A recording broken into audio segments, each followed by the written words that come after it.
So little Billy goes to school, and he sits down, and the teacher says, "What does your father do?" And little Billy says, "My father plays the piano in an opium den." So the teacher rings up the parents and says, "Very shocking story from little Billy today. Just heard that he claimed that you play the piano in an opium den." And the father says, "I'm very sorry. Yes, it's true. I lied. But how can I tell an 8-year-old boy that his father is a politician?" Now, as a politician myself, standing in front of you, or indeed meeting any stranger anywhere in the world, when I eventually reveal the nature of my profession, they look at me as though I'm somewhere between a snake, a monkey, and an iguana. And through all of this, I feel strongly that something is going wrong. 400 years of maturing democracy, colleagues in Parliament who seem to me, as individuals, reasonably impressive, an increasingly educated, energetic, informed population, and yet a deep, deep sense of disappointment. My colleagues in Parliament include, in my new intake, family doctors, business people, professors, distinguished economists, historians, writers, army officers ranging from colonels down to regimental sergeant majors. All of them, however, including myself, as we walk underneath those strange stone gargoyles just down the road, feel that we become less than the sum of our parts, feel as though we have become profoundly diminished. And this isn't just a problem in Britain. It's a problem across the developing world, and in middle-income countries too. In Jamaica, for example, look at Jamaican members of parliament, you meet them, and they're often people who are Rhodes Scholars, who've studied at Harvard or at Princeton, and yet you go down to downtown Kingston and you are looking at one of the most depressing sights that you can see in any middle-income country in the world. A dismal, depressing landscape of burnt and half-abandoned buildings. And this has been true for 30 years. And the handover in 1979, 1980, between one Jamaican leader who was the son of a Rhodes Scholar and a QC to another who'd done an economics doctorate at Harvard, over 800 people were killed in the streets in drug-related violence. 10 years ago, however, the promise of democracy seemed to be extraordinary. George W. Bush stood up in his State of the Union address in 2003 and said that democracy was the force that would beat most of the ills of the world. He said, because democratic governments respect their own people and respect their neighbors, freedom will bring peace. Distinguished academics at the same time argued that democracies had these incredible range of side benefits. They would bring prosperity, security, overcome sectarian violence, ensure that states would never again harbor terrorists. Since then, what's happened? Well, what we've seen is the creation in places like Iraq and Afghanistan of democratic systems of government which haven't had any of those side benefits. In Afghanistan, for example, we haven't just had one election or two elections. We've gone through 3 elections, presidential and parliamentary. And what do we find? Do we find a flourishing civil society, a vigorous rule of law and good security? No. What we find in Afghanistan is a judiciary that is weak and corrupt, a very limited civil society which is largely ineffective, a media which is beginning to get onto its feet, but a government that's deeply unpopular, perceived as being deeply corrupt, and security that is shocking, security that's terrible. In Pakistan, in lots of sub-Saharan Africa, again, you can see democracy and elections are compatible with corrupt governments, with states that are unstable and dangerous.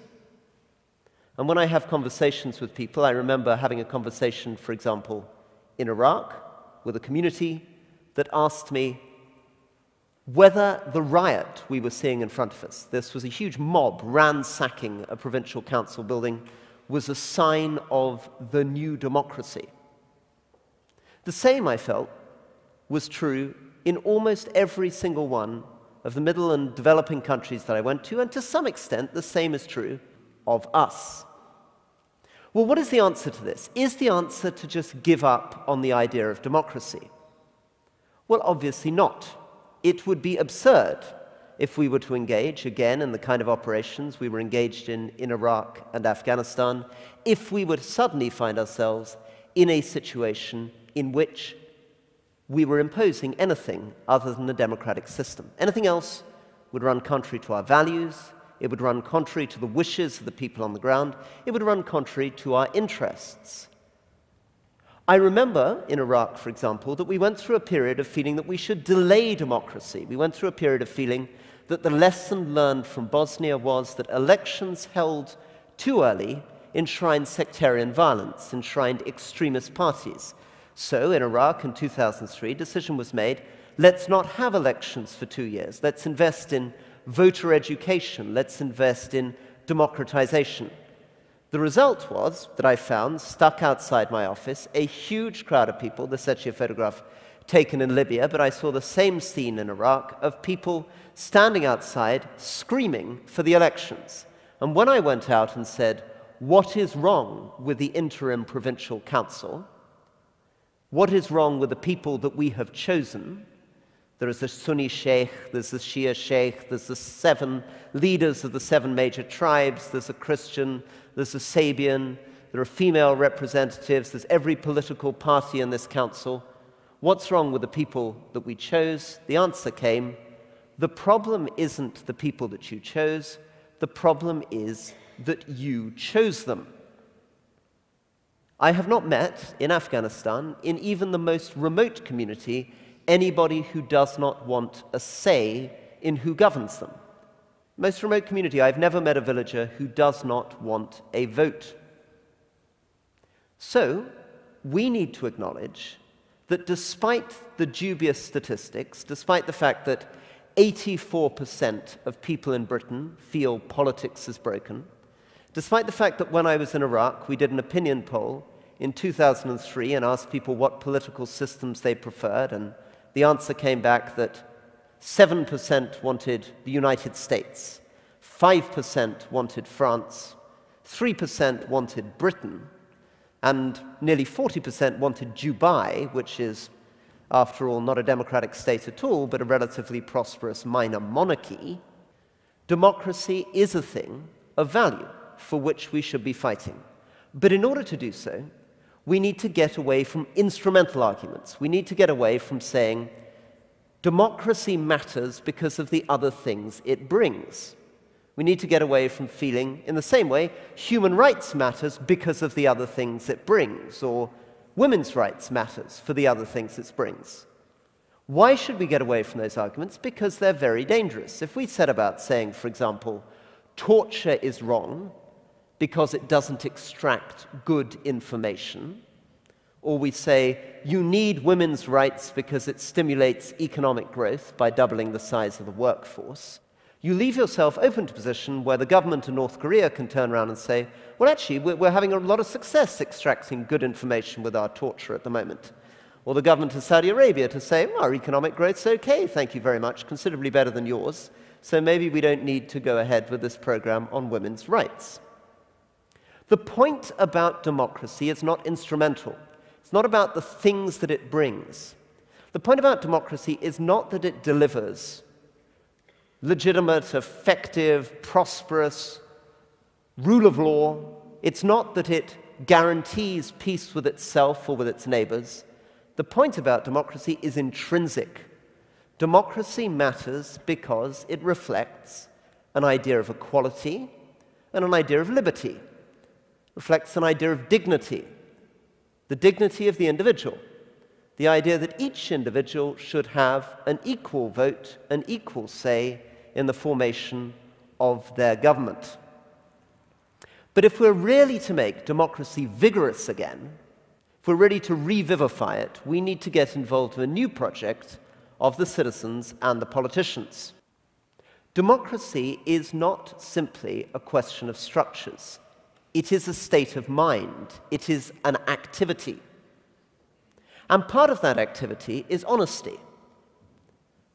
After I speak to you today, I'm going on a radio program called Any Questions. And the thing you will have noticed about politicians on these kind of radio programs is that they never, ever say that they don't know the answer to a question. Doesn't matter what it is. They asked about child tax credits, the future of the penguins in the South Antarctic, asked to hold forth on whether or not the developments in Chongqing contribute to sustainable development and carbon capture, and we will have an answer for you.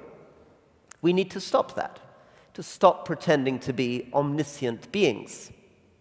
Politicians also need to learn occasionally to say that certain things that voters want, certain things that voters have been promised, may be things that we cannot deliver, or perhaps that we feel we should not deliver. And the second thing we should do is understand the genius of our societies.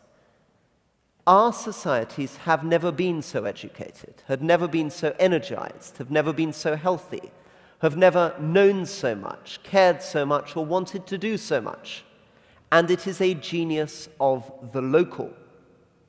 One of the reasons why we're moving away from banqueting halls such as the one in which we stand, banqueting halls with extraordinary images on the ceiling of kings enthroned, the entire drama played out here on this space where the King of England had his head lopped off, why we've moved from spaces like this, thrones like that, towards the town hall, is we're moving more and more towards the energies of our people, and we need to tap that. That can mean different things in different countries. In Britain, it could mean looking to the French, learning from the French, getting directly elected mayors in place in a French commune system. In Afghanistan, it could have mean, instead of concentrating on the big presidential and parliamentary elections, we should have done what was in the Afghan constitution from the very beginning, which is to get direct local elections going at a district level and elect people's provincial governors. But for any of these things to work, the honesty in language, the local democracy, it's not just a question of what politicians do, it's a question of what the citizens do. For politicians to be honest, the public needs to allow them to be honest. And the media, which mediates between the politicians and the public, needs to allow those politicians to be honest. If local democracy is to flourish, it is about the active and informed engagement of every citizen. In other words, if democracy is to be rebuilt, is to become again vigorous and vibrant, it is necessary not just for the public to learn to trust their politicians, but for the politicians to learn to trust the public. Thank you very much indeed.